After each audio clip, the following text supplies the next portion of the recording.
Essential newsman, cynical at times, but unrelentingly curious and full of life, and often hilariously funny in a sandpaper dry kind of way. He churned out hard-hitting cover stories and features with a speed and elegance I could only dream of. It always astounded me that he was never promoted to managing editor. But people who knew Claus better than I did thought of him not just as a great newsman, but as a quintessential survivor, someone who had endured in an environment often hostile to talent. He had lived through at least 3 major changes in the magazine's leadership, losing most of his best friends and colleagues on the way.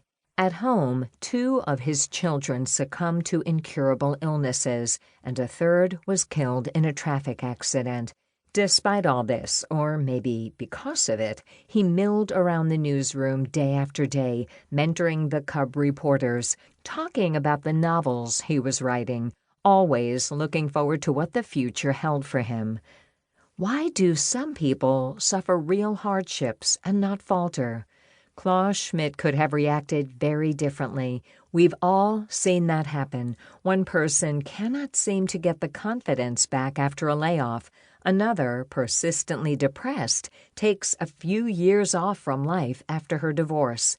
The question we would all like answered is, why? What exactly is that quality of resilience that carries people through life? It's a question that has fascinated me ever since I first learned of the Holocaust survivors in elementary school.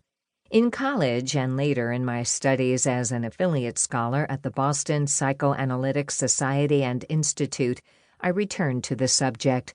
For the past several months, however, I have looked on it with a new urgency, for it seems to me that the terrorism, war, and recession of recent months have made understanding resilience more important than ever.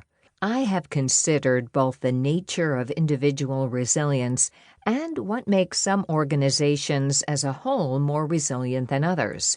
Why do some people and some companies buckle under pressure?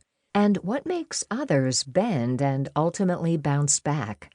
My exploration has taught me much about resilience, although it's a subject none of us will ever understand fully. Indeed, resilience is one of the greatest puzzles of human nature, like creativity or the religious instinct. But in sifting through psychological research and in reflecting on the many stories of resilience I've heard, I have seen a little more deeply into the hearts and minds of people like Claus Schmidt, and in doing so, looked more deeply into the human psyche as well. The buzz about resilience. Resilience is a hot topic in business these days.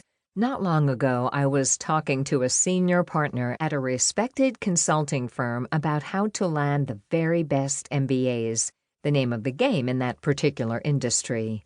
The partner, Daniel Savageau, not his real name, ticked off a long list of qualities his firm sought in its hires: intelligence, ambition, integrity, analytic ability, and so on. What about resilience? I asked. Well, that's very popular right now, he said. It's the new buzzword. Candidates even tell us they're resilient. They volunteer the information. But frankly, they're just too young to know that about themselves. Resilience is something you realize you have after the fact. But if you could, would you test for it? I asked. Does it matter in business? Savageau paused. He's a man in his late 40s and a success personally and professionally, yet it hadn't been a smooth ride to the top. He'd started his life as a poor French Canadian in Woonsocket, Rhode Island, and had lost his father at 6. He'd lucked into a football scholarship, but was kicked out of Boston University twice for drinking. He turned his life around in his 20s, married, divorced, remarried, and raised 5 children. Along the way, he made and lost 2 fortunes before helping to found the consulting firm he now runs. Yes, it does matter, he said at last. In fact, it probably matters more than any of the usual things we look for. In the course of reporting this article, I heard the same assertion time and again. As Dean Becker, the president and CEO of Adaptive Learning Systems,